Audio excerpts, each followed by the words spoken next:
Good evening and welcome. My name is Tom Banshoff. I'm director of the Berkley Center for Religion, Peace, and World Affairs here at Georgetown University. And it is a great pleasure to welcome you to our conference on religion and the global politics of human rights, and to tonight's keynote address by Kenneth Roth on the topic, Are Religion and Human Rights Complementary or Contradictory? The Berkley Center is devoted to the interdisciplinary study of religion and its role in world affairs. And I think there are few topics more interdisciplinary, more global, and more complex than human rights. Too often we make things too easy for ourselves. We look at religion and human rights in the abstract, at theological and ethical systems on the one hand, and at philosophical and secular principles on the other. We ask very general, simple questions. Is Islam compatible with human rights? Is Christianity compatible with human rights? Which is more compatible with human rights? And so on. At this conference, we want to move beyond such general questions.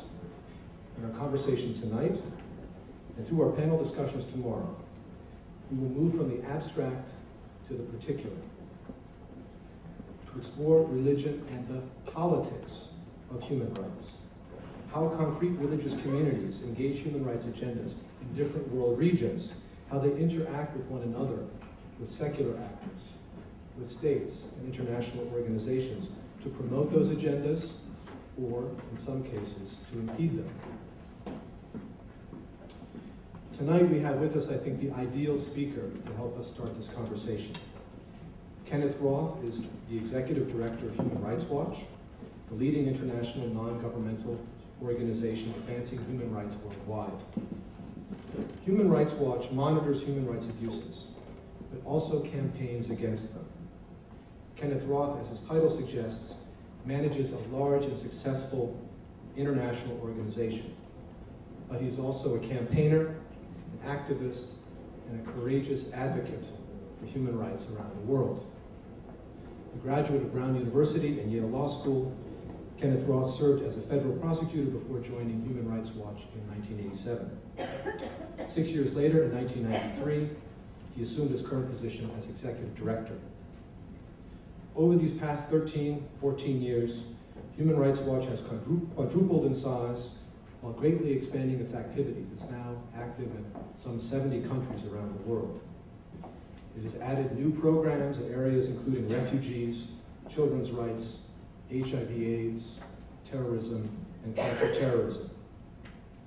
While conducting human rights investigations around the world, scrutinizing governments, militaries, multinationals, Kenneth Roth has published widely in our leading newspapers and journals and emerged as perhaps the most influential and articulate advocate for human rights within the global media.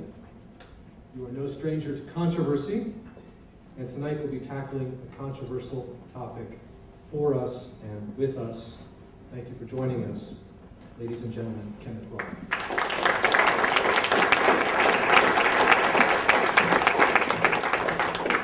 Well, thank you very much, Tom. I guess first things first, which is to congratulate you on the basketball victory. So, pretty important stuff. But I also want to congratulate the Berkley Center for putting together what looks like a completely fascinating conversation, and for frankly forcing me to think about this, because this is not my usual cup of tea. I mean, I deal with these issues all the time. But I don't come at this as a philosopher.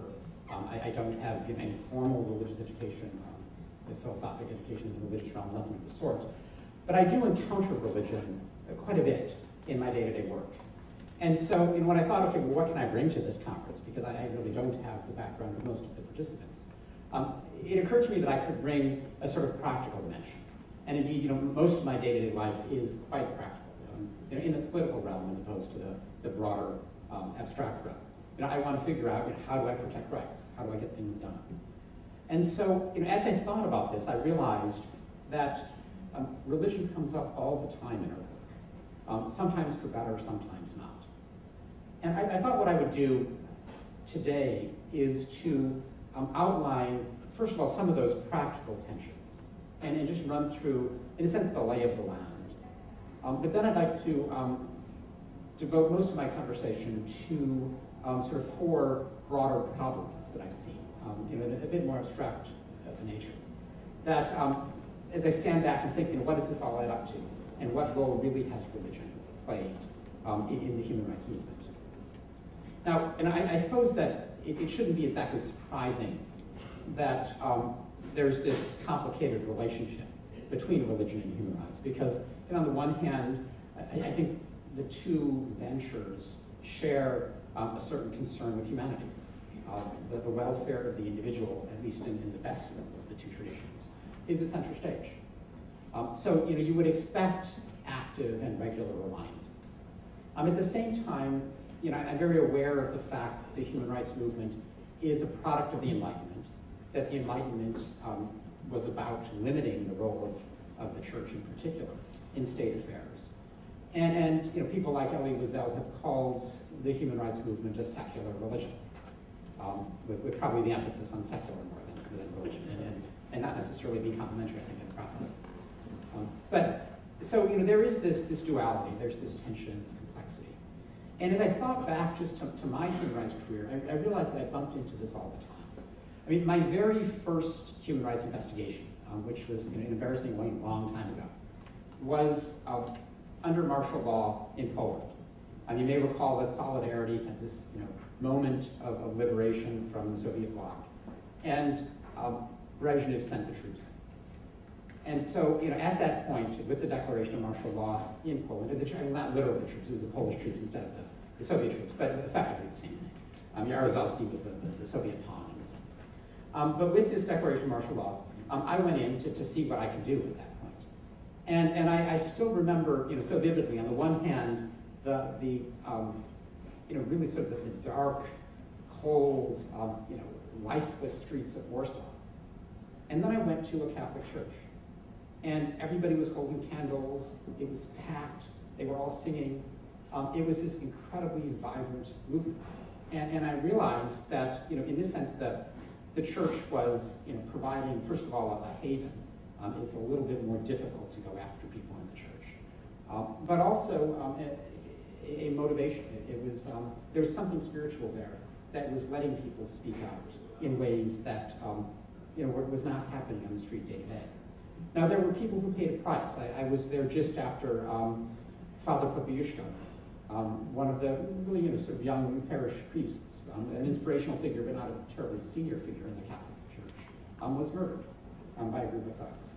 And you find this haven, but not quite a complete haven, around the world when you look at the role of religion as part of the human rights movement.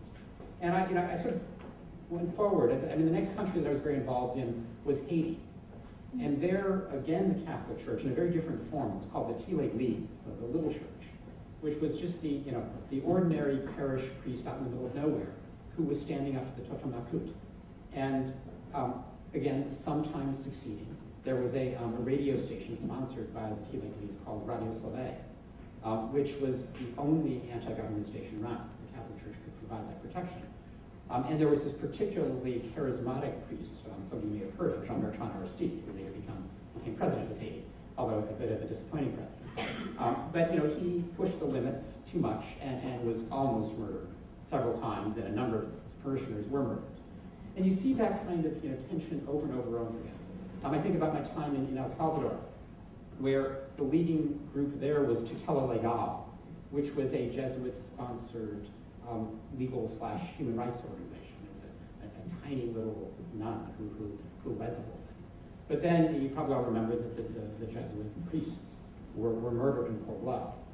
Or Archbishop Oscar Romero, whose last sermon was a plea to the army to disobey immoral orders. And he was very quickly shot by an assassin. So it's, the church is very frequently at the forefront of these efforts, but it's also paying a price. Now, you can see parallels to this around the world. The role that the Catholic Church played in ousting Ferdinand Marcos in the Philippines. The role of the Vicaria de Solidaridad, the Catholic-based human rights group in Chile during the darkest days of Pinochet's dictatorship, when people were disappearing left and right. I think of the role of the Lutherans in East Germany, which played a very similar role to the Catholic Church in neighboring Poland during the communist era. Today, different part of the world, the mosque is also often playing this role in much of the Arab world. It tends to be the one place where people can congregate and find a degree of protection to enter into what otherwise might be the forbidden political realm. And we see sort of examples of religiously inspired movements even closer to home. There's a group just right across the river here called the International Justice Mission, which has enlisted the evangelical Christian community on behalf of human rights. They basically said, these people are going out and doing missions around the world. They're proselytizing. They're seeing things. Let's do something about the things they're seeing. And it's a great group, which has been going after, in particular, trafficking, and very effectively. I just, a couple months ago, spoke to a group that has existed in Israel for some time. I spoke to the first North American conference of rabbis for human rights, which is trying to break through this reflexive presumption that to be Jewish means to stand up for Israel regardless of what abuses it engages in. And unfortunately, too much of the debate in the Jewish community in this country, particularly among its leaders, I think not so much among the lay membership, is of that sort. They're trying to break through that. So these are all inspirational, positive examples of the relationship between religion and human rights. Naturally, there are some not so positive examples. And here, some of these are probably quite familiar to you, some not. I think about just the long, bloody struggle in Northern Ireland between Catholics and Protestants, which had a certain senselessness to it, but went on for years.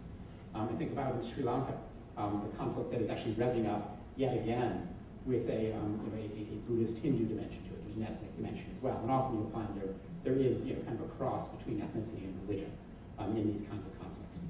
A little north from there, I remember not too long ago in Gujarat, one of the Indian states, where Hindu extremists simply started attacking Muslims.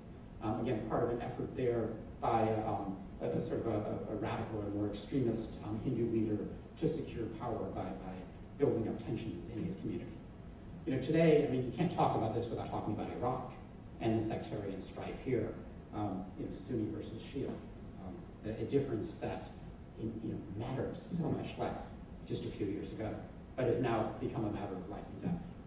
If you're not in the right place with your community, your life is very much at risk these days. Thinking back just a little bit, the genocide in Bosnia was, partly ethnic, but really mostly religious. And of course, it was three-sided there, but the principal victims were Muslim. In southern Sudan, a conflict that fortunately today has at least temporarily subsided. There's a peace agreement, and I hope it stays. But for 21 some years, there was a conflict there with the Arab/Muslim North attacking the Christian animus Black African South. And that was massive loss of life involved in that. I think about, Israel's in it, which of course has a nationalist dimension. And there are, of course, Muslims who live in Israel. But the Jewish-Muslim divide has become painfully divided, painfully impossible to walk across. And I could go on. I think back historically, there are a number of sort of cowardly examples where the issue wasn't so much one religion versus another, but rather religious leaders not doing the right thing. And here, I think about, say, the Dutch Reformed Church and its quiet acceptance of apartheid in South Africa, or the Argentine Catholic Church, which tacitly accepted the dirty war in that country.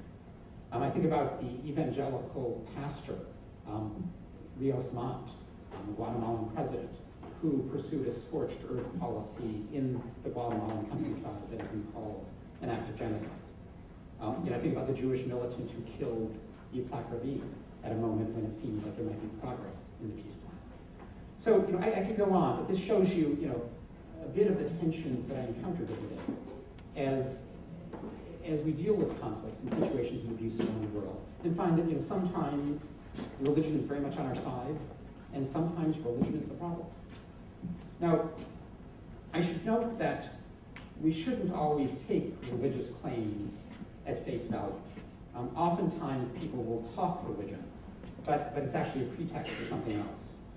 I was just in Saudi Arabia, and there's no doubt that religion pervades that society. But I couldn't help remarking that the king, keeps referring to himself over and over as the guardian of the two holy mosques. I mean, that's his formal name. And you start to realize that religion is a very convenient pretext to clamp down on any opposition movement. And there is nothing allowed in that country. I mean, it is dismal in terms of civil society. In fact, it's so bad that Saudi Arabia doesn't even have a criminal code because the clerics worried that if they had a code that was not Sharia, then the experts would be lawyers, not clerics, and that they would lose power as a result.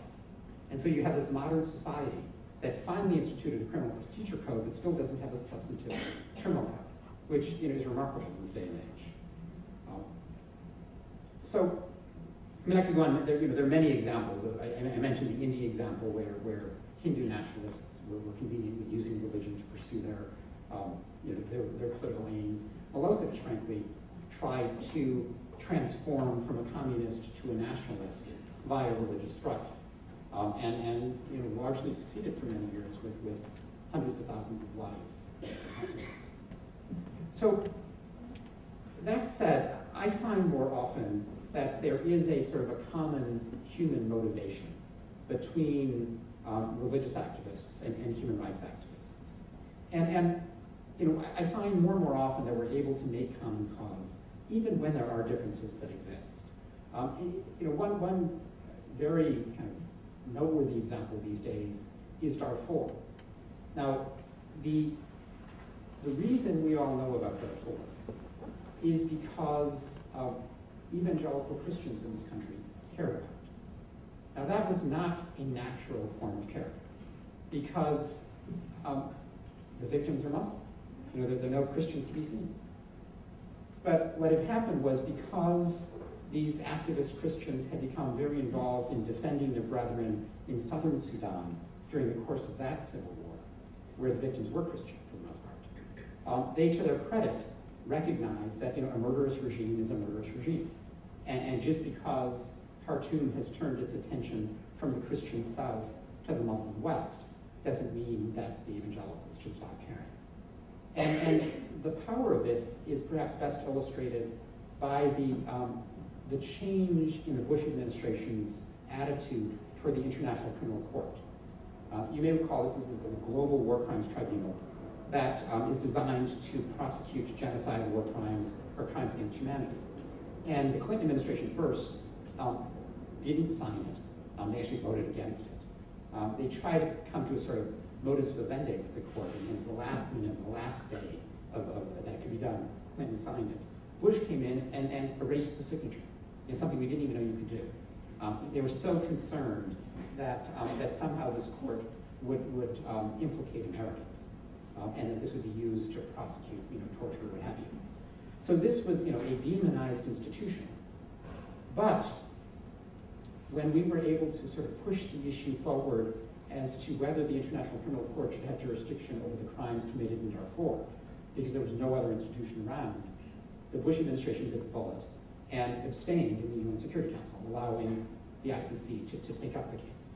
And this was, a revolutionary step, and something that would never have happened if evangelical Christians, if the Bush base had not been behind this move and had not really been able to see beyond simply their brethren to other victims of the same set of killers.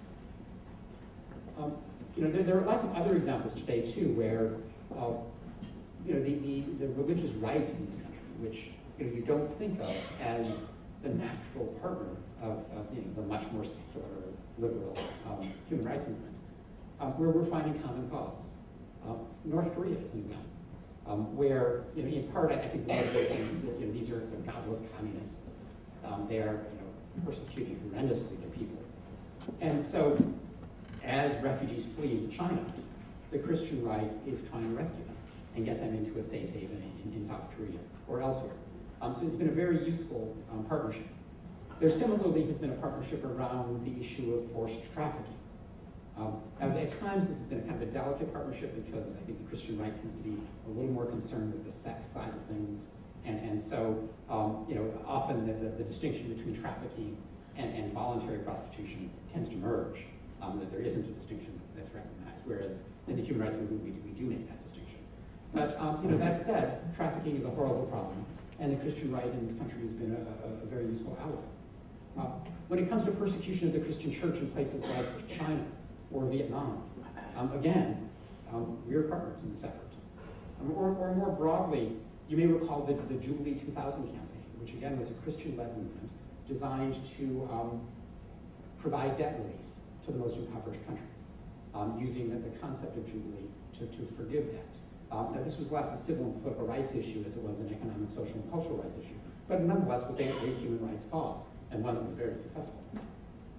Today, in an area where, here in this country, where it may not be as obvious, but Human Rights Watch has been pursuing a campaign against the imprisonment or the sentencing of juvenile offenders, that is, kids who were under 18 when they committed their crime, to life imprisonment without parole, which in my view is utterly cruel. I mean, the idea that a kid has adequate judgment to have to pay a price to spend the rest of his life in jail, often not even for an act of murder, often it's sort of because somebody else involved in the transaction may have murdered somebody, but under the doctrine of felony murder, everybody is treated as a murderer.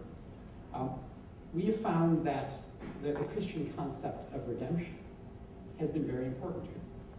And the view that everybody deserves a second chance. You should never lock somebody up and throw away the key, particularly a kid. There should be a possibility of being redeemed.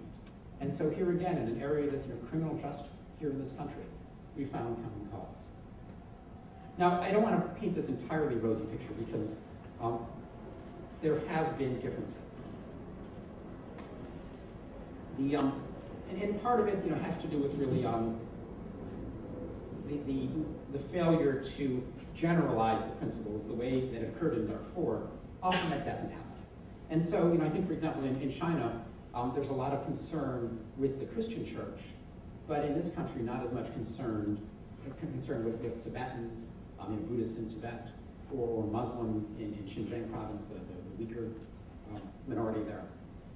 These are things that are just kind of forgotten in the Christian community in this focus on the Christian church.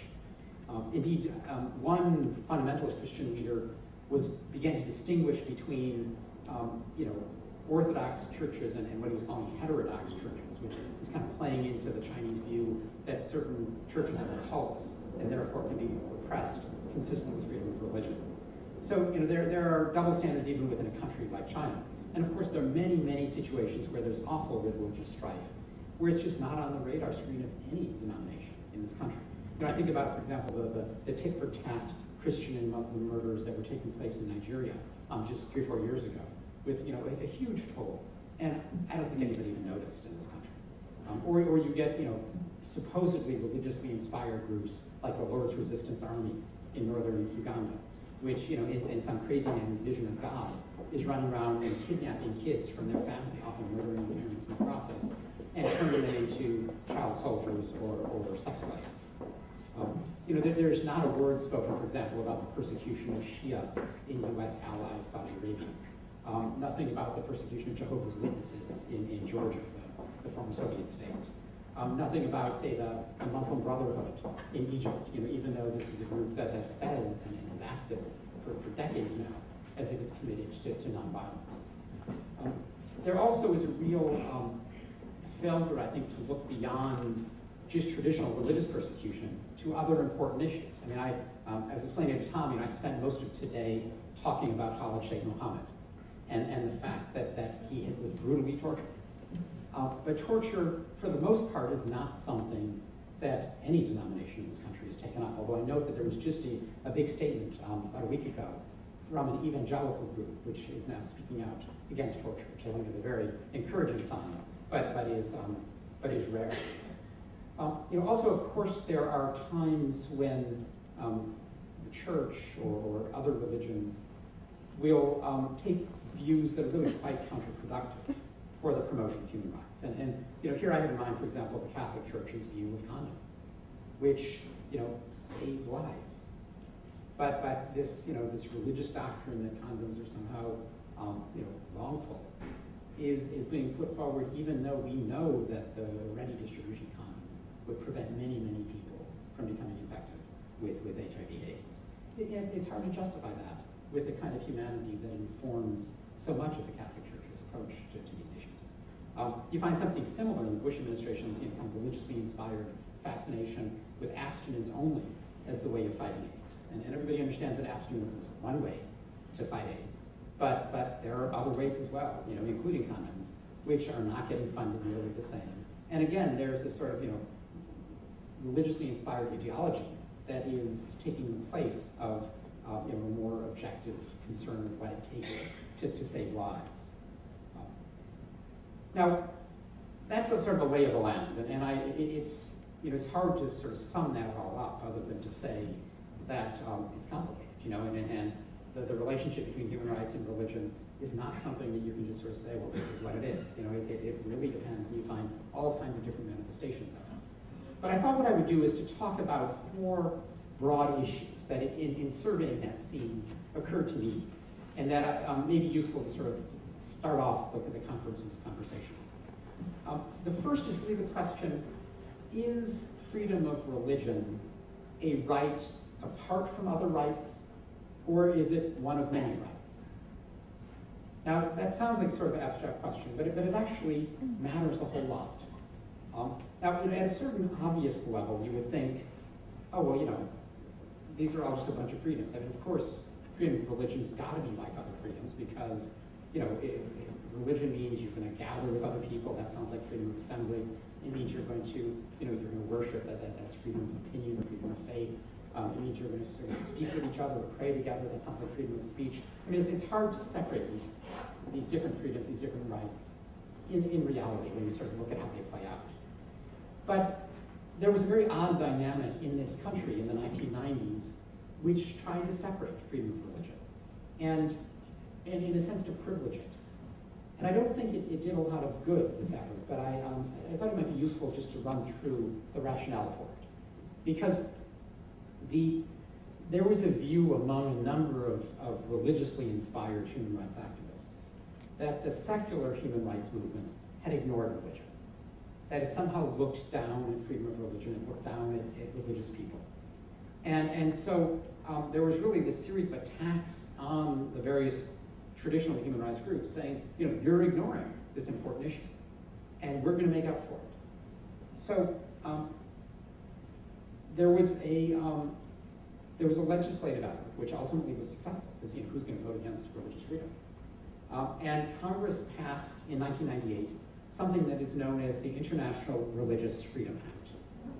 And at a certain level, this sounds pretty uncontroversial. I mean, it set up a special office within the State Department to look at religious freedom issues. There was a special ambassador at large for religious freedom to try to highlight the issue. In addition to the State Department's big annual human rights report, it produces a smaller annual religious freedom report to show that this is, an important thing. The legislation requires the State Department once a year, there's actually a kind of a committee that advises it, to identify countries of particular concern. That's the lingo. And if you are a country of particular concern, that is, if your violations of religious freedom are particularly egregious, you can then be subjected to various sanctions with the aim of turning you around. The problem is that this list has tended to be the usual bad boys on the US government's list at any given moment. And so today, you'll hardly be surprised to know that it includes Burma, China, North Korea, Eritrea, Iran, Saudi Arabia, Sudan, and Uzbekistan. Not a big surprise there. It's not clearly adding a whole lot to what you would read as to the worst offenders in the State Department's regular report. The problem, though, is that as this is played out, it has been oddly counterproductive to separate religion from other rights. And maybe the best example I can give is Uzbekistan, which this year is on the list, but the reason Uzbekistan is on the list is because Islam Karimov, the president, decided a year and a half ago to respond to a demonstration by sending in the troops and machine gunning as many of the people in the square as he could in the town of Andijan. That was beyond the pale, and so suddenly Uzbekistan was on the list. But up until then, this was the government that persecuted horrendously pious Muslims. And if you were a pious Muslim, if you wore a beard or a skull cap or the garb, you very often risked awful torture. They would met out prison terms of like 15 years. People would die in prison. A couple people were boiled alive. I mean, this is an awful regime. But it was never a country of particular concern. Because when you push it, this was a US ally at the time, it's a little bit north of Afghanistan, we wanted to be friendly with it. And if you push and say, well, how can you call this not a country of particular concern, given the horror of the religious repression there, the State Department would say, well, we actually think that this is repression of civil society. This is an effort to, prevent a political party or independent civic organizations from emerging, and the Muslims are just getting, a rotten end of that. But it's all the same thing. So this really isn't religious persecution. This is just persecution. And they maintained that line for years. And it shows the problem of, of trying to artificially segregate religious freedom from other basic rights. There's another example today. You'll notice that Vietnam was not on the list that I read off. That's because one of the churches, the Evangelical Church of Vietnam, has now, with U.S. and other pressure, been officially recognized. But there are other groups, most notably the Dega Protestants, that don't want to join the sort of government-sanctioned Evangelical Church of Vietnam because they view it as government control, government clone, that they see these people as sellouts. And so when they try to practice their religion outside of official sanction, they're persecuted. Does that make Vietnam a country of particular concern? No, because they made a political decision not to join the other church. This is political persecution, not religious persecution, obviously, right? Now, this seems like, I'm splitting hairs here. This is what happens when you don't treat religious freedom as part of a broader set of freedoms. Let me give you, sort of from an opposite perspective, what happens when you sort of view religion as isolated, as not part of a broader civic movement. And here I have in mind Lee Kuan Yew's Singapore. And there he had the view that the church was for religion. Politics takes place elsewhere. So you can preach about religious stuff, but don't get into politics.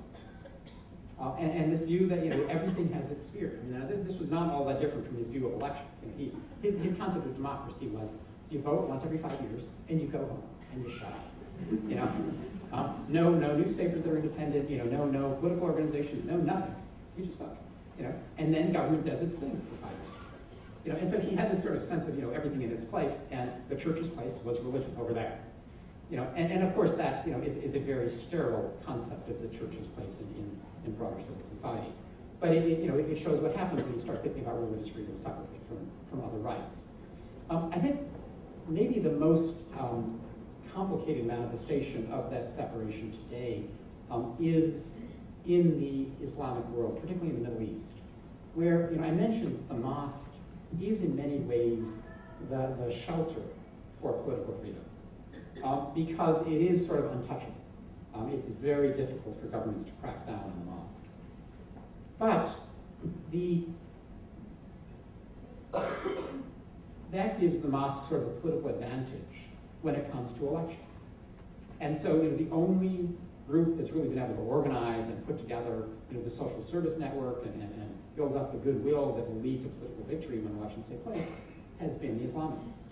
And so it should be no surprise that the Muslim Brotherhood prevails in Egypt when they compete, or the Hamas wins in the West Bank and Gaza. These benefit from the protection of the mosque. And I'm convinced that if there was greater political pluralism, that in fact the choices would be somewhat different. For me, the best example is maybe Pakistan, where when you did have genuine competition, pre-Musharraf, between Benazir Bhutto's party and Nawaz Sharif's party, the two big secular parties, there the Islamists would get 10% of the vote. They were not really a factor. But when you kind of wipe out those two mainstream parties, suddenly the Islamists are the main source of legitimacy that Musharraf is clinging to, and naturally their influence increases.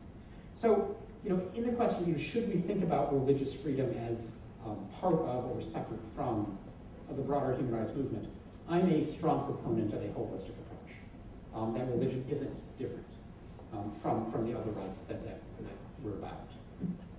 Now, a second question that often comes up is, does the human rights movement impose Western values, its values, on the rest of the world? And this is, an issue that can come up any place, but it comes up particularly in the religious realm because, some of the conflicts seem to be most acute there. Now, my answer to that is no, although, as you'll see, there's a bit of a complexity to the reality. I say no because if you think about it, nobody wants to be tortured. Nobody wants to be, executed. Nobody wants to be locked up without a fair trial. A lot of the kind of the bread and butter issues of the human rights movement are pretty universal. Now, you can say that, they originated in the West, this is the product of enlightenment, as I mentioned. But, medicine originated in the West, and everybody wants medicine. The origin of something doesn't mean that it's not desirable. And most rights are what people want every place, except. And this is where things become more complicated, because as you know, in the religious realm, there are a number of areas where there frankly are simply differences between the human rights movement as codified, say, in the various international human rights treaties and religious doctrine. These tend to come up around areas of religious freedom, particularly the right to convert, the right to proselytize, the right to leave one's religion. It comes up around the status of women, and whether women are equal to men. It comes up around the related, although often also distinct question of sex, particularly sex outside of marriage, or sex, gay sex, lesbian sex. And these are areas where, frankly, there are major differences. I don't think we can deny that. So does that mean that when the human rights movement engages in these issues in countries where these rights are not respected, are we imposing Western values? The reason I think that that's an unfair characterization is because we don't go about this by sort of forcing people to act Western. If women want to wear the burqa, that's fine. If women want to lead a much more traditional life and let their male be their guardian, okay. If people want to sort of stay within their religious doctrine and not convert, we're not going to force them to convert. So in that sense, we respect the individual choice in many of these areas. But we do come to the defense of the individual who wants to behave differently. Now, and so in that sense, we're not imposing our values. We are defending people who share our values. If there are not people who are out there exercising these values, we have nothing to do. We'll just leave them alone. But where you find persecution because of the desire to exercise basic freedoms in these different realms, that's where we step in. Not to impose values, but to protect people who share our values.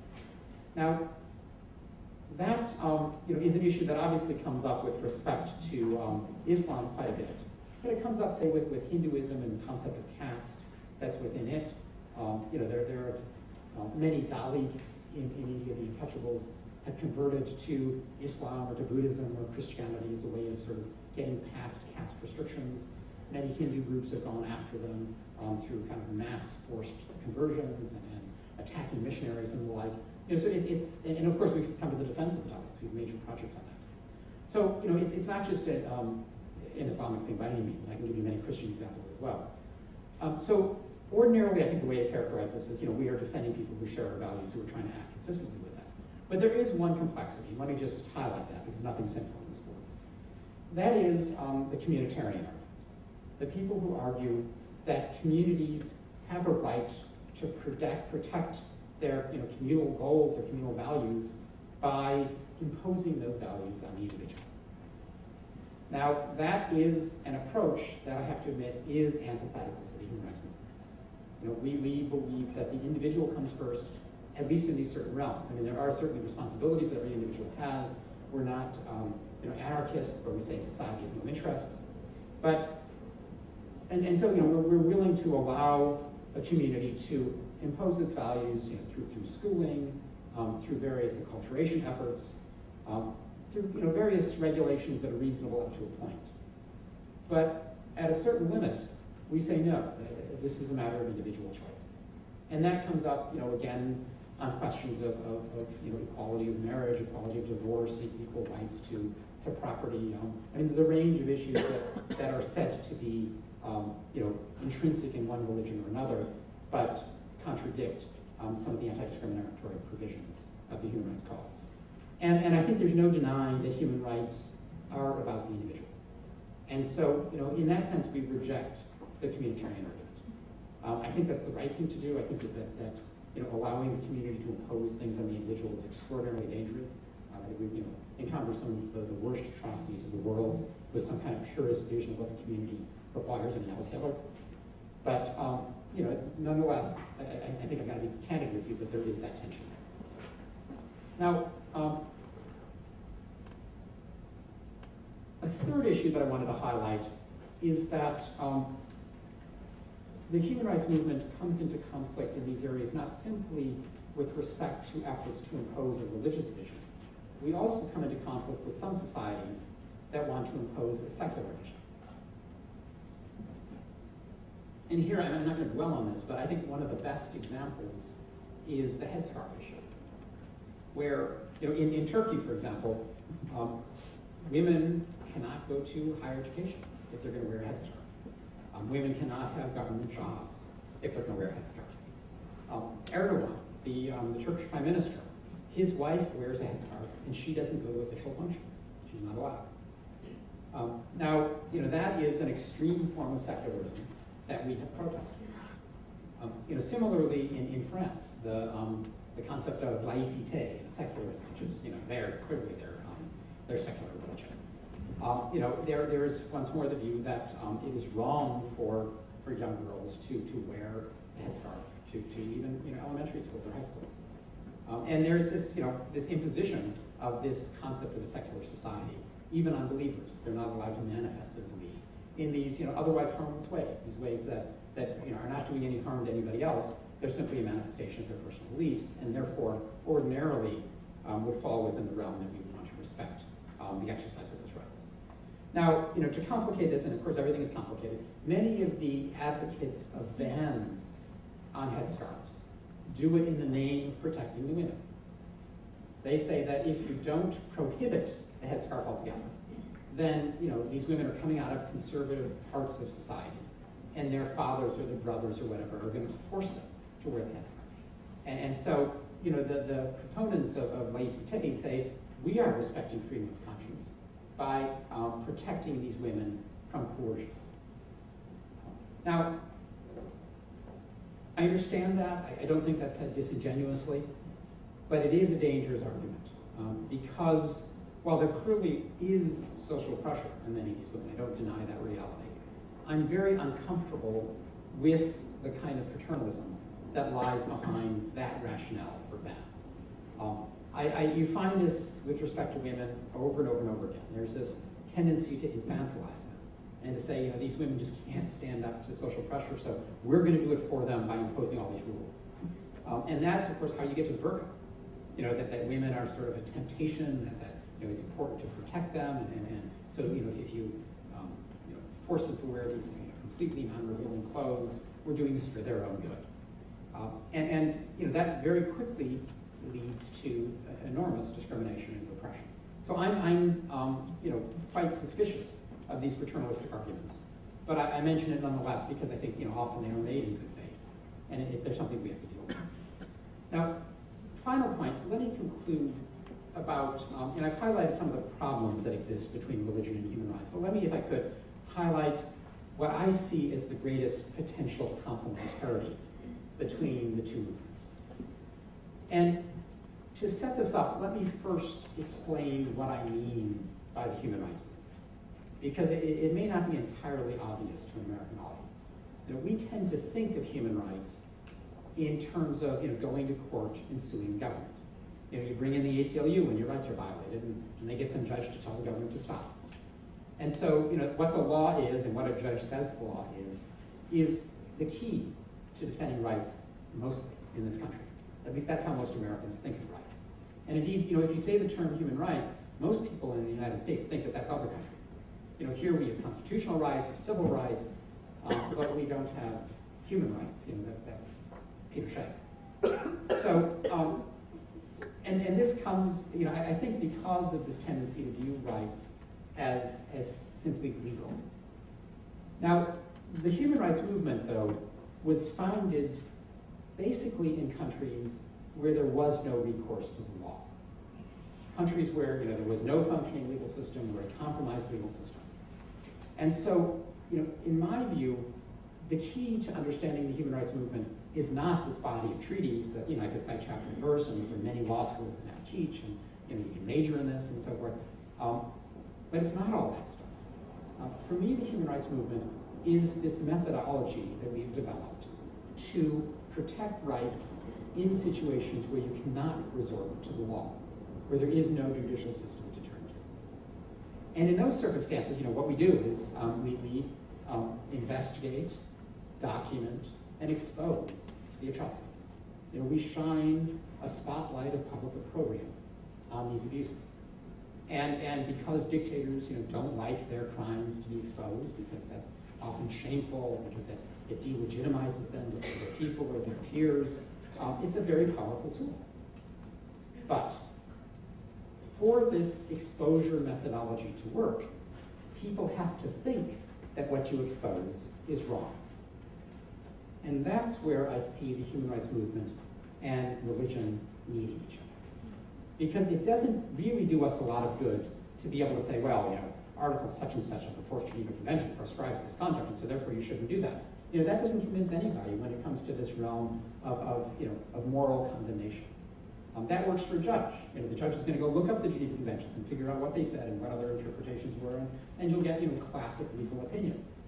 But for the human rights movement to succeed, we have to expose, and the public has to respond and say, oh my goodness, that's wrong. And when they do, that's when we move governments. Now let me just give you a couple examples where we exposed and the public didn't say that was wrong. I have in mind, there was this gay bar in Cairo on the Nile. It was literally a boat on the Nile. It was called the Queen Boat. It was an icon. And a few years ago, somebody had the brilliant idea to raid the Queen Boat. And they rounded everybody up who was there and brought them into prison and stepped on them and mistreated them and tortured them. And it was pretty ugly. And so Human Rights Watch issued a protest. And our colleagues in Egypt, this is not the rank and file on the street, our human rights colleagues in Egypt said, what are you doing? This is immoral conduct. Why are you defending these people? This is not a rights issue. This is immorality to be gay. Now, in that context, exposing isn't good enough. Or to give you another example, we've done a lot of work on suicide bombing in Israel. And in the Western world, if we expose the suicide bombing and say so-and-so is responsible, people say, oh, that's terrible. But in much of the Middle East, people say, well, great. Let's get the Israelis. This is the only way to sort of get them to stop occupying Palestinian land. And the suicide bombing is quite popular. And so simply exposing, don't do this, or so-and-so did this, doesn't get us anyplace.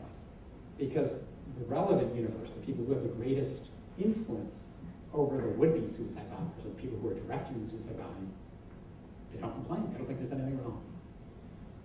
So I see religion as helping us create a moral background against which our exposures are seen as wrong.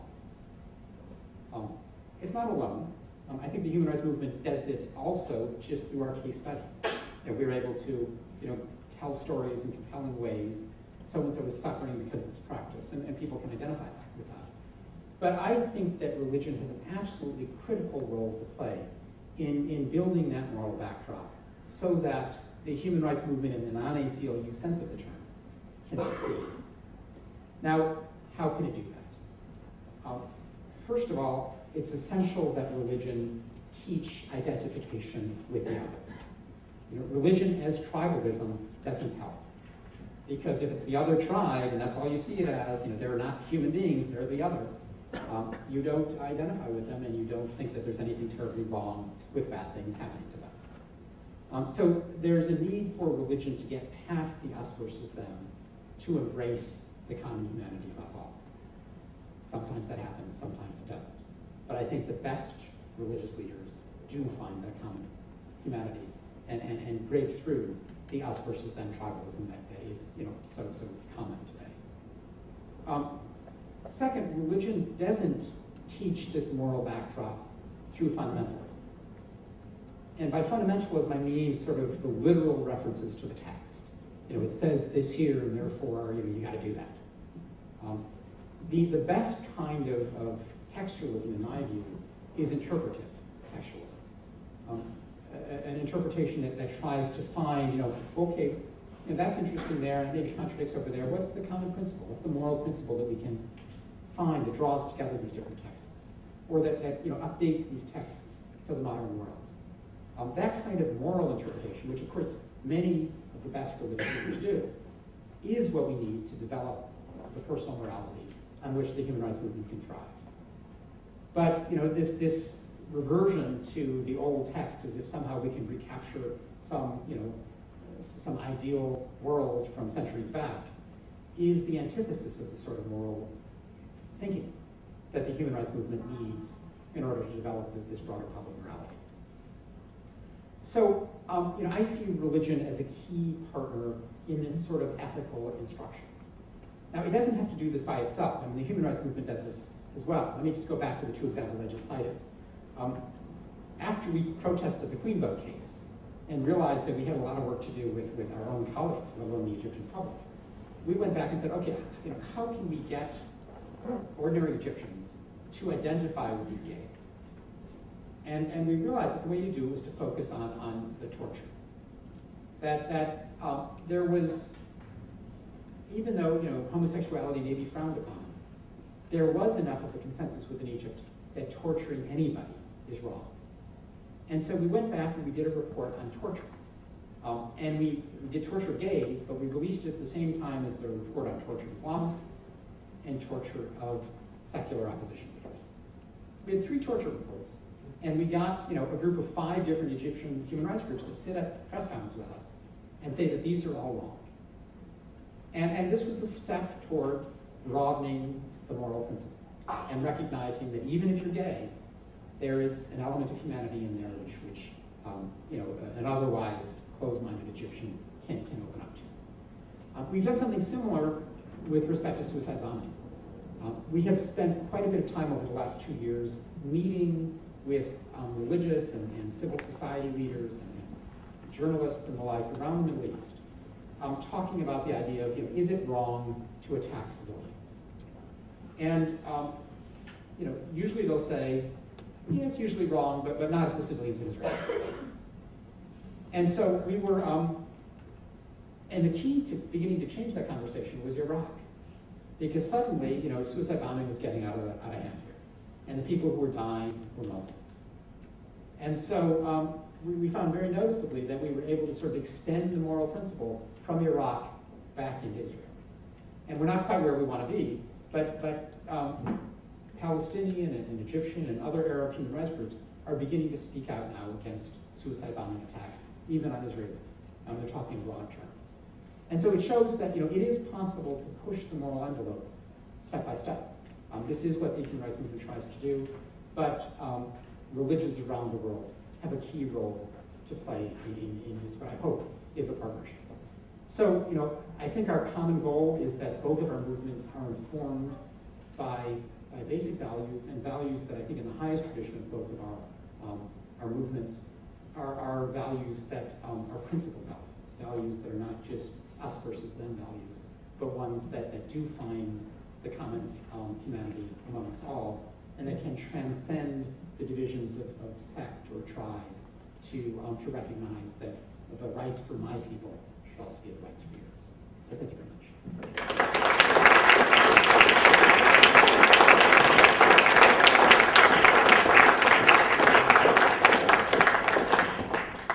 Thank you for that very stimulating and wide-ranging presentation, very balanced. You've given us a lot to talk about.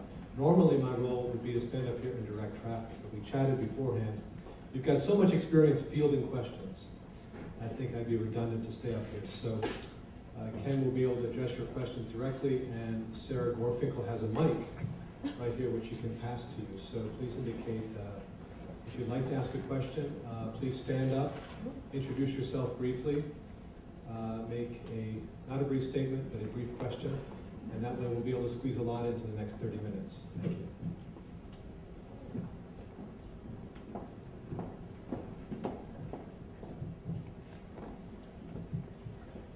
My name is Catherine Crafton. I'm a PhD student studying a lot of these issues that you talked about. I'm actually looking at conversion in the Arab world and the consequences of that, and I'm interning right now with the U.S. Commission on International Religious Freedom.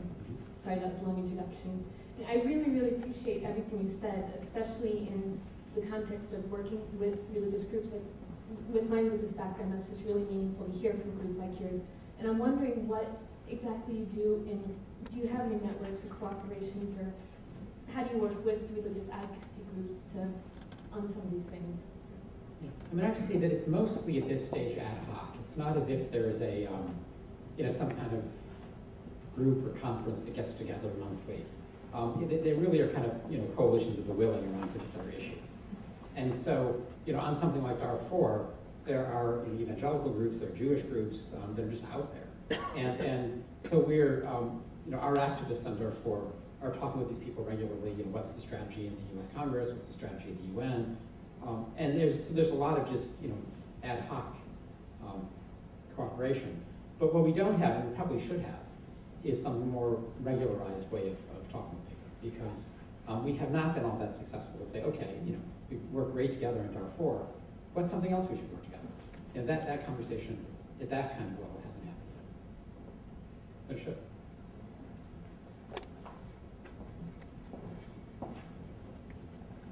Oh, I'm sorry, no, go ahead. Go ahead. It's such a calm. Okay, fine. Putting responsibility on me. Jonathan Van from the Social Science Research Council in New York City, and I was intrigued by your metaphor of the exposure methodology, and I want to just explore that with you a bit further, and to ask you about when exposing is enough, and when it's not enough, and when it's not enough, what more is needed. And I'm thinking of a set of hard cases that you didn't mention, including probably most notoriously or most well-known, the South African Truth and Reconciliation Commission, where religious leaders were at the forefront of this attempt to come to terms with the past. And it was a complicated political history to this, but some of the debates that came out after the TRC in South Africa were about the connection between a religious idea of redemption and reconciliation with political amnesty. And a lot of secular human rights activists were opposed to the amnesties on the basis of this so-called duty to prosecute.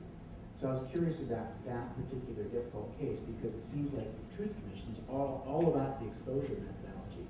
And yet, in the eyes of many leaders in the international human rights movement, that wasn't enough. So that's an excellent question.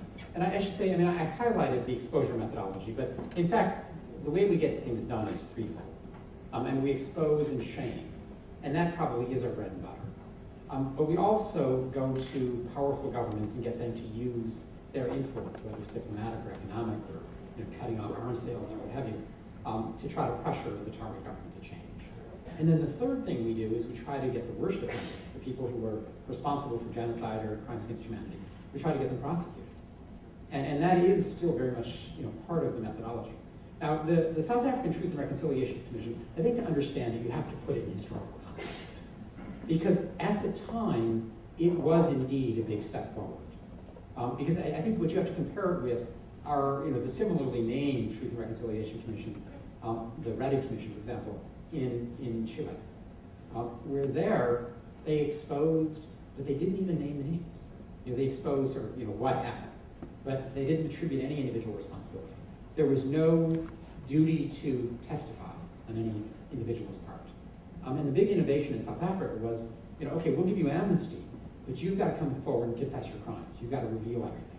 And there was a sense that, okay, we'll sacrifice justice in order to secure the truth. Now, I think there are two reasons why we moved past that. One is just, that was an era where there was no international anything tribunal. There was no prospect of prosecution. And since then, we've had the Yugoslav Tribunal, the Rwanda Tribunal, the Sierra Leone Special Court, the International Criminal Court. I mean, today, the institutions are there so we can prosecute. And so to simply tell the truth doesn't seem enough in terms of where the world has moved to. Plus, the nature of abuses, particularly during the 90s, changed. During, say, if you look at the dirty war in Argentina or Pinochet's disappearances, the government always pretended that this wasn't happening. That the concept of a death squad was a concept of deniability. So, these things could be going on, and we all knew the government was doing it, but the government could pretend it wasn't doing it. And exposing that was powerful. But if you go to Rwanda, where Hutu power is broadcasting on the radio, get those Tutsi cockroaches, there's nothing hidden about this. They're trumpeting it. And in that circumstance, to expose what's already known was deeply unsatisfactory. And you had to go to the next step of prosecution.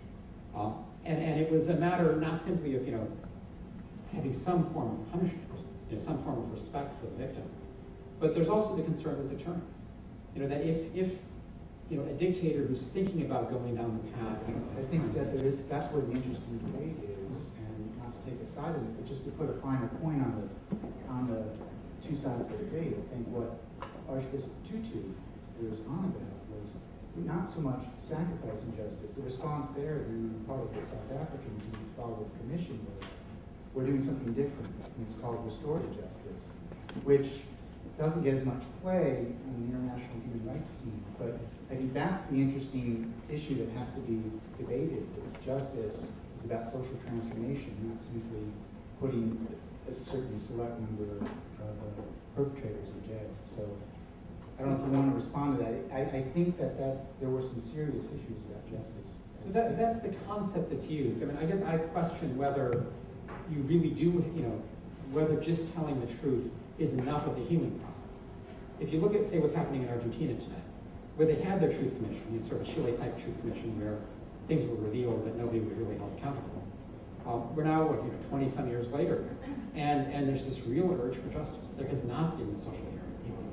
The whole concept of restorative justice has failed because it hasn't been combined with real justice. So, it's a great metaphor, restorative justice. I'm just not sure that it really works in reality if the consequence is impunity. For horrendous crimes, you just get away with it. And in this sense, I mean, South Africa may have been sort of an easier case for restorative justice, because even though there was much violence associated with apartheid, there wasn't the same level of mass murder as say Rwanda. And I think that's why we haven't seen prosecutions, say, in Soviet bloc countries of Eastern Europe, because the real killings there took place in the prior generation. And so by the time the transformation took place, there weren't big crimes to prosecute. And you could talk more about the social healing that would come from exposure. But you weren't really, you didn't have contemporaries who were committing crimes against humanity. So, I mean, these are complex issues, but I think there's a time and place for restorative justice, and we have to be careful not to overuse that concept in situations where there really a more traditional justice can be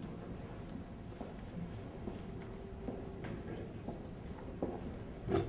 Hi, my name is Liza Steele. I'm a PhD student in sociology at Princeton, and I focus on the sociology of religion and have studied human rights in the past. You touched on a lot of issues where human rights and religion intersect and the different points of conflict and cooperation.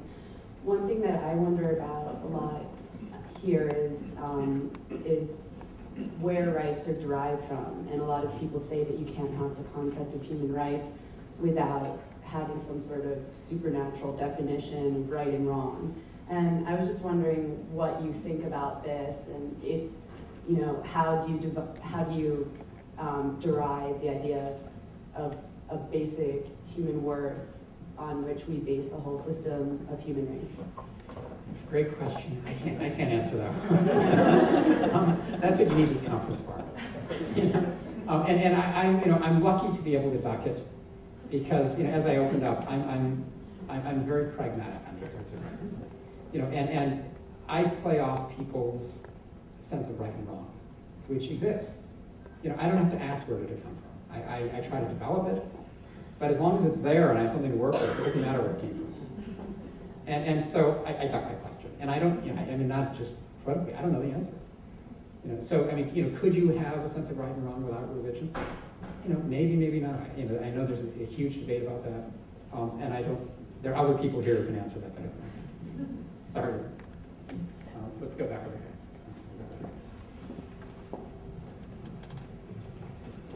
Hi, my name is Chris Ramon, and I just had a quick question to ask. You were saying that in your line of work, the individual is the central actor in the fight for human rights. Given that is your operating definition of the individual, have you ever come across any instances where the society that you're working with, or the culture, or the group that you're working with, had a different conception of what it meant to be an individual? And if so, how did you negotiate the tensions between those two conceptions of the individual? If you have any case studies or anything like that. Well, maybe the most prominent case study today is China. And here, of course, it's one vision that the leaders articulate, another that many individuals articulate. But the dominant ideology today in Chinese government is one of a harmonious society. That's the lingo they use over and over. And which has Confucian bases. It recognizes a certain sense of responsibility on the part of the leadership for the common good, but it is perfectly willing to sacrifice the individual in the name of achieving this harmonious society. And given the turmoil that China's been through over the ages, you can understand where that value comes from. We are, so that's a challenge for us. And we find that, as we try to engage in dialogue with the Chinese government, it's often most productive not to challenge that concept, but to work within it. And so, one of the least harmonious parts of China today is I think a year or so ago, there were 86,000 incidents of public unrest, according to the Chinese government. I think it was in 2005. And most of these were because, peasants had their land stolen by some corrupt local official who sold it off to a development or somehow profited on it. And people were upset. In fact, this week, in fact, tomorrow, I guess, the adoption of a new property law by the National Assembly there, the People's Congress, is part of a response to that, I think an inadequate response. But we have been talking with the government about, okay, well, you want a harmonious society, that sounds like a logical goal. And we all agree that these incidents of unrest are potentially harmful. And we want to get at the root causes, or set up a system where we don't have as much discontent in the countryside. How do you do that? Now, your answer may be to crack down on those demonstrators. We're suggesting it may be more productive to look at the grievances and see if we can address them. So, for example, if it is a problem of local corruption, why don't you, permit more of a free press at the local level as a way of reining in corrupt officials? Why don't you allow better access to the courts so that, rather than putting lawyers in prison, which is what they've been doing these days, why don't you let lawyers take up these cases and impose, the law they're about to adopt? Why don't you let them enforce it? And so, there are ways that you can sort of accept their framework and still make progress on our values. And so it's not, I think it's important to be pragmatic, to be incrementalist, not necessarily to go off on the philosophical conversation if that's not going to be productive, but try to find the common ground and see if we can move forward gradually. We'll go right over here.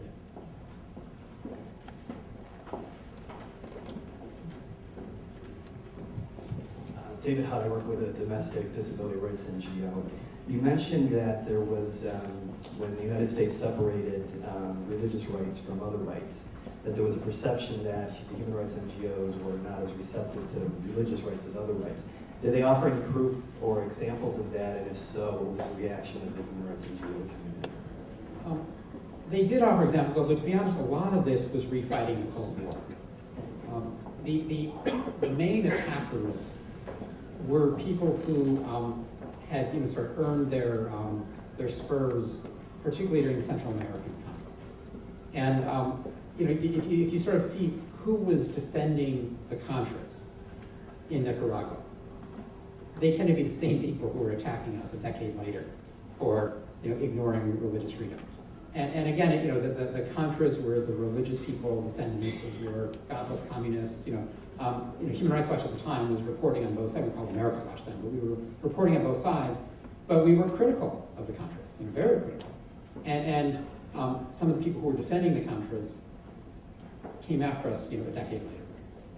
And they, were saying, look, you're ignoring religion. They'd go through our, it wasn't really our website. There wasn't much of a website at that stage, but they would say, we've counted up your reports and only so many are on religion. I think it was actually an unfair characterization at the time. I mean, if you kind of go to our website now, we have a religious page, and this comes up all the time. So it's not as if we, I think, quite fairly do duck the issue. But obviously being attacked is not a great way to be opposing alliance. And so I think even to this day, we don't work terribly well with that group of people. There's been some more common cause on North Korea trafficking, but it's been a fraught relationship. Go right ahead.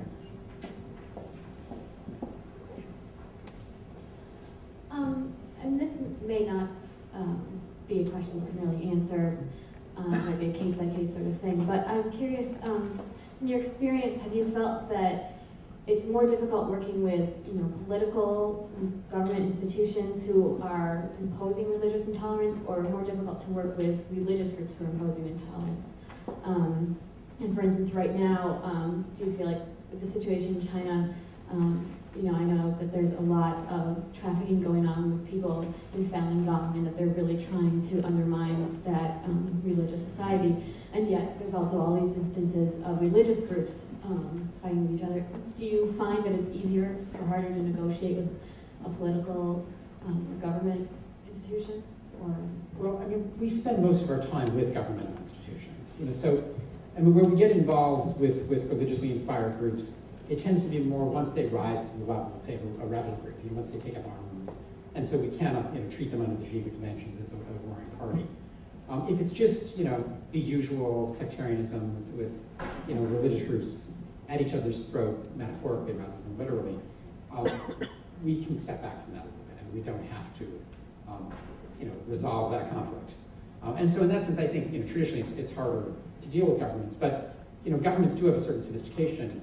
And to deal with, say, a religiously inspired rebel group is difficult. You often have to find them, you have to figure out who the leadership is, you often have to introduce them to quite basic principles. I mean, I've met with rebel groups here and there, and have almost given seminars on, what is, what are the Geneva Conventions, and what are you supposed to be doing in these circumstances, what are the rules? And there's often interest because they want the legitimacy that compliance with those rules would bring. But there's such a lesser degree of sophistication often. That's its own challenge. Whoever is. Marjorie Mandelson, Balzer, Georgetown University, anthropology. I was listening very closely to your comment about communitarian arguments. And one of the most problematic places that occurs is in issues of protection of indigenous peoples. And so I'm wondering whether you have any particular nuances on that issue concerning disappearing languages, peoples, cultures. I do, and you're absolutely right that that's a big source of controversy. And the line I would draw is, indigenous people should have the same rights as everybody else. And so if they're being, if their land is being seized, if they're being subject to violence, if they're facing the usual sorts of persecution, by all means we come to their defense. And they also, if they choose to try to maintain a language or a religion, we would defend efforts to forcibly change them, to forcibly resettle them, forcibly convert them. Where we don't share the approach of some indigenous rights activists is there is a view that that preserving a lifestyle or a language or what have you is so important in and of itself that it's okay to kind of force the indigenous people to stay there. And it's almost, putting a zoo, it's not maybe as bad as a zoo, but it's like treating indigenous people like the environment. We want to protect the environment. There we part paths, because I do think it should be a matter of individual choice. And if through individual choice you lose a language, I mean, the world may be culturally poorer for it, but I don't think the alternative cost, which is to say, well, you've got to keep speaking that language, you've got to keep living way out there when you really want to go to the city, I don't think that's fair to the individual. And there again, we opt for the individual right. I guess right up front.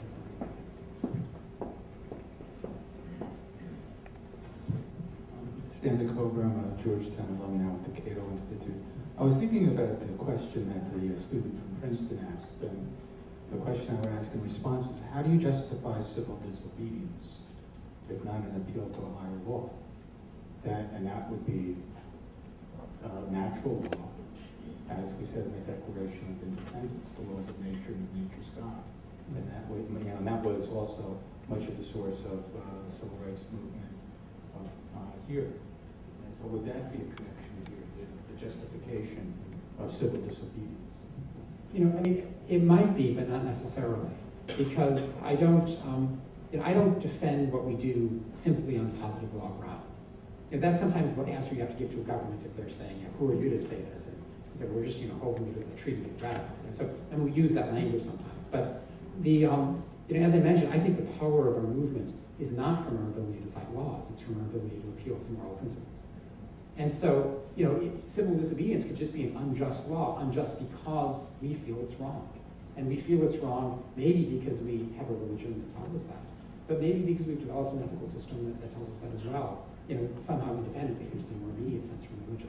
So I don't think it's conclusive. And I do think that, much of this does derive ultimately from religion, but a lot of it, in a more immediate sense, don't.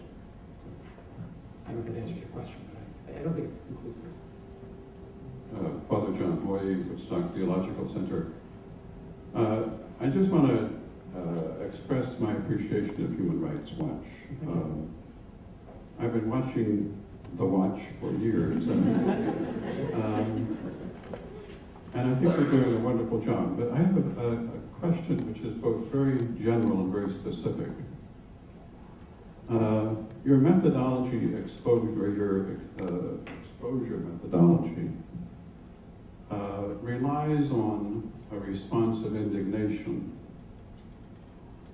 So my question is, are you finding indignation about the violation of human dignity growing in the universe that you try to affect, or do you find indignation fatigue? Yeah. That's an excellent question.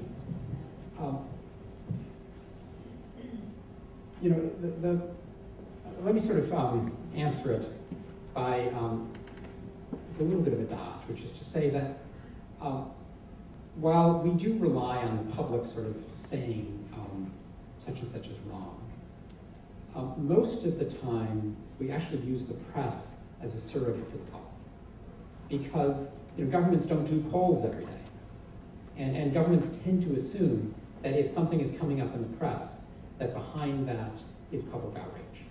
And there's this, equation, sometimes facile, but nonetheless real, between what's reported in the press and what people feel. And so often it's enough for us not to get a bunch of people writing letters or expressing their indignation. It's enough for us often to get the press writing about it. And so if you use that as the measure, which is at least one slightly more objective measure, the degree to which human rights issues have become infiltrated or integrated into the day-to-day press coverage is huge. I mean, you pick up Washington Post on a given day, a third of the stories will be human rights stories in one way or another. And that, so that's the good news. I do think, there is obviously, compassion fatigue that enters in. And which is why that is one of the difficulties of relying simply on mass mobilization to get things done. Because you can only mobilize large numbers of people around, first of all, an outrageous case, but also a case that lasts for some time. Darfur has become an issue of mobilization because it's been with us now for 4 years. But a lot of what we deal with, it's here today, gone tomorrow. Someone's picked up, we want to get them out of prison. We can't do a mass mobilization around that. And so we have to use this surrogate public, known as the press, to get things done. And there, I think it's still working. But you're right that we have to pick and choose what we actually mobilize the public around. Which is not to say that we want to in any sense discourage religion from talking about these broad principles, because having real people reading the newspaper and responding matters enormously, even if we don't necessarily have to poll them in any given case. Go back. Hi, I'm Leon Hooper, also from the Woodstock Theological Center. You like complexity and you live in a complex world. I would like to hear your reaction to a little bit more complexity to your first point. There are, of course, two ways that you mentioned to understand the relationship of religious freedom to other human rights as single, forming a single whole and all the rest of it, or separate and very distinct. And I see strategically why you want to see them all in one bowl. But you're a lawyer and I'm not, so you'll know what I'm talking about, I hope. In a peyote case not long ago in this country, one of the Catholic Superior Court justices shot down the religious grounding for special treatment for people who use peyote on religious grounds. And it was not so much a separate, but this is a higher claim that we have on religious basis that ought to override some of our normal concerns around peyote. Well, again, the Roman Catholics shot that down. Then we had the Religious Freedom Restoration Act, and within that little window, a local parish here in Washington was able to get past zoning board the right to feed people in their basement. And then another Roman Catholic shot down the Religious Freedom Information Act. So thinking in terms of these rights, there is another way, of course, to, and just in terms of your own strategic concerns, your last point on religion being able to bring a vision that might be helpful, which plays a little bit into the incident, but religious freedom might be a little bit privileged in that particular development as well. So again, any reaction you might have. Well, I mean, I do think that we should give some deference to the genuine needs of religious practice, so long as they don't harm others. And I definitely put peyote in that category. And even if and this is a whole separate area we don't have time to get into, but even if you accept that society can outlaw the use of drugs, even though that is self-regarding conduct and arguably it doesn't harm anybody else. But even if you accept that, the fact that you are, you're not saying you can't go out and do ritual sacrifices. I mean, this is a relatively minor transgression of societal norms for something that is obviously of importance for religious purposes. So I'm not sure that case was decided the right way. But you're, the point though, does that mean that therefore religion is sort of a little privilege over everything else? I'm not sure, because you could probably make similar kinds of arguments, say, about the press. The need for a journalist privilege, the need for, say, the extra protection in libel cases. Those are, kind of things you need in order to make the press function effectively. And so you're giving, a little extra privilege there. So, I don't think it's just in religion that we do that. We have a question for you. One more question. Okay. Oh, so go ahead. Yes, go ahead. Or we'll do this one now. We'll do two more. Sounds good. I've got a practical sort of theoretical question. You mentioned briefly the congressional mandated human rights reports and the religious freedom report. And I was wondering if you thought that those were effective mechanisms for implementing foreign policy in relation to human rights. Well, as you know, we just had the latest State Department human rights report. And it's a huge endeavor. You've probably seen it. It's 2,000 pages or something. It's a lot of work. It for the most part, has become a rather, objective, detailed account of human rights practices around the world. This year's report had a little politicization here and there. The cleric, the Muslim cleric who was kidnapped by CIA agents in Milan was kidnapped by foreign agents. There are a few kind of funny things like that. But sure, absolutely. But for the most part, I think that as an objective statement, it's useful, and many people do go to it as a resource. The problem is, it's a 1 day a year policy. It has, frankly, no broader policy implications. And for the most part, what's reported there is then ignored the rest of the year. And so we can't afford to be complacent. And I think what we have to ask is, okay, great report. Now, what are you doing about it? And that requires having Congress push and so forth, which happens in some countries, but not as often as I wish. Okay, last question.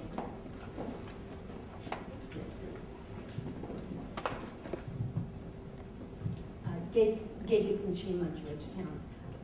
I wonder if you could let us know something about the protocol surrounding testimonials. A lot of the exposing that we're talking about here is the exposing of the pain of the body of the other. And I don't know how many of us are involved in this kind of question, but I'm really trying to think through in my own work the problematics of that public ongoing performance of the body in pain and our sort of redemption of that body of pain. And it seems to me that's a question that maybe all of us can learn from. What kinds of protocols are in place in Human Rights Watch, and are there other public performances that don't involve the body of pain that are also operating in the exposing of these injustices? Well, first of all, in terms of when is appropriate to expose an individual, we are quite careful about that. We won't, for example, with kids, we won't name kids. We won't give names in situations where we think the person's going to be at risk. Even if they don't, we're not going to, if we think they will be, we're not going to be responsible for that. So we'll use synonyms and the like. But what I find is that for the most part, people really want to tell their story. And the mere telling is doing a certain service to them. I mean, we feel inadequate at the same time because they tell the story and we can't go away and say, okay, now we're going to make it better. The most we can say is, okay, this will help us generate pressure so someone else can suffer the way you did. But those kind of testimonials are really important. I mean, if I tell you, 200,000 people have been killed in Darfur, that's a big number, but whatever.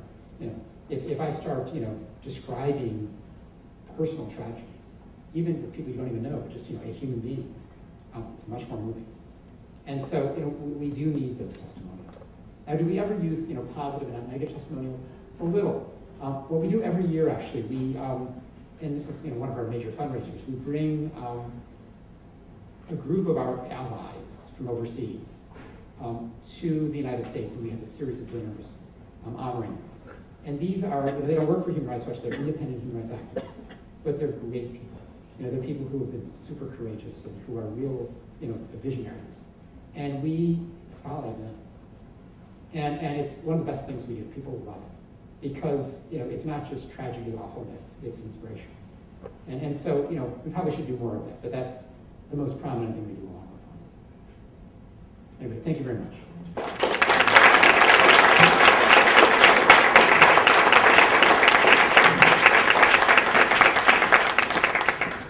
Thanks, Ken, so much. You claim not to be a philosopher, but I think you got us thinking about some pretty difficult and deep issues. You kept coming back to this question as a fundamentally human question. You kept invoking a kind of genuine moral sense, a gut instinct about right and wrong, which serves as a backdrop for your work that can be articulated in a secular register or in a religious register. I thought it was very interesting the way you invoked the possibilities for collaboration and convergence between secular and religious voices, but not just any religion. A religion that's self-critical, that's not fundamentalist, a religion that teaches identification with the other. So you've got us thinking about sort of secular religious interaction around these questions, and we're going to continue to work on this tomorrow. So let me make a pitch in closing. For the conference panels, there's a program out there, I hope you picked one up on the way in. We've got 3 panels, very distinguished group of scholars across disciplines from different countries with different regional interests. We'll begin at 10:30 with a panel focusing on Latin America and Africa. Then we'll come back after lunch at 1:45 and look at Islam in transnational perspective. And our final panel is at 3:45, and we'll look at Russia and Asia. So please come and please spread the word. And in closing, thank you very much for coming, and let's thank Ken Roth again for a wonderful presentation.